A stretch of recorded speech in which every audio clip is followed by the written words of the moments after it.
And here we have She-Hulk. When I first learned She-Hulk was going to be in this set, I got really excited because I've always loved She-Hulk. She's one of the characters I loved her comics. I really enjoy the character. I really enjoy the story behind her. I really just like a lot about She-Hulk. I always wanted to make the She-Hulks from Uncanny X-Men work, but I never really could. This one is the one I've been waiting for. I'll get to that in a second. So first off, we have She-Hulk, Courtroom Warrior. 5-cost fist. When declaring blockers, She-Hulk can block up to 2 character dice. Yeah, that's always reasonably handy. Then we have She-Hulk Sensational, which is the one that makes me the most excited. We have a 5-cost as well with Overcrush. When a She-Hulk die deals combat damage to both an opposing character die and an opponent in the same turn, gain 2 life. So as long as her Overcrush goes through and deals damage to your opponent, you gain life. So you've got the double whammy against them here. You're damaging them and you're gaining life. It's one of the... Really, I think this is one of the better life gain cards I've seen, period. I really like it. And of course, I'm always loving Overcrush. Something that has Overcrush built in, it's super handy. I like her a lot, and she's a fist, so I will very likely be using that card. But then lastly, we have She-Hulk by my comics, 6-cost, Intimidate. And man, I gotta say again, I really love Intimidate. When fielded, remove target opposing character die from the field zone until end of turn, place it next to your character cards. So you're removing a blocker. And then, She-Hulk cannot be blocked by fewer than 2 character dice. So essentially, your opponent needs 3 characters out to be able to block She-Hulk. That's kind of sick. So, yeah, Overcrush is nice, but removing all your opponent's blockers and getting in, scot-free, that's also pretty good too. So these are both really good cards. I like them both. Sensational is just easier to reach for at 5 than the 6-cost, and that life gain puts her a little over the top for me. I like her just a smidge better, but they're both still really great cards.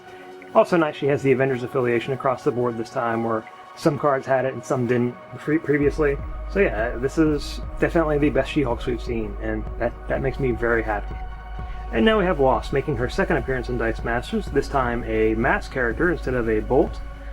So first off we have Wasp, Janet Van Dyne, the 2-cost, with blank text, and her stats are alright. 2-2, 3-2, 4-3. I found with the previous Wasp, she seems to come up on that level 3 far too often, and for her being a blank card, I just don't really like it. It just doesn't do a lot for me, so I can't see myself using it. However, we'll move on. Wasp Pixie, the 3-cost. She has fast, so this character deals damage before non-fast characters in combat. So this is a little bit better. I'm liking that a little bit more. Fast, she can keep on attacking.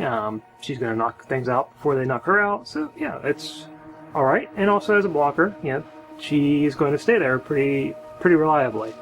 But then last we have Wasp Fashionista. This is the one that actually I like the best of these.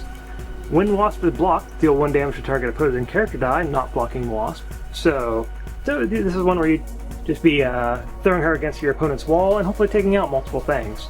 The nice thing, however, is the global. Pay a mask, target character die must block this turn. But this also was on the Goblin Attack Force from Yu-Gi-Oh! So now we have it in mask form, which is pretty handy. So with this and Mr. Fantastic, you got a force block and a force attack, both in mask. So that's pretty handy.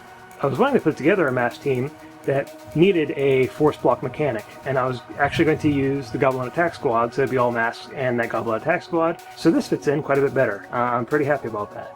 So of these 3, yeah, obviously I'm most excited about the one with the global, but Wasp Pixie still has her place, and actually I also really like the art. It's kind of cool seeing Wasp getting gigantic and smashing a building. But yeah, there we have it. Those are our 3 Wasp cards. And there we have it, folks. Our cards for the Civil War set. I'm really liking what I'm seeing so far. I'm actually dying to see the rest of it.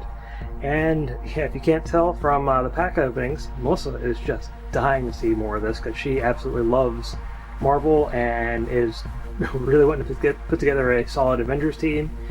And it looks like she's got the stuff to make a good team out of this. I'm really excited about what I'm seeing. The Falcon with Intimidate is fantastic.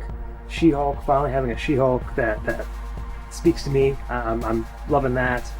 The Wasp with the Global there.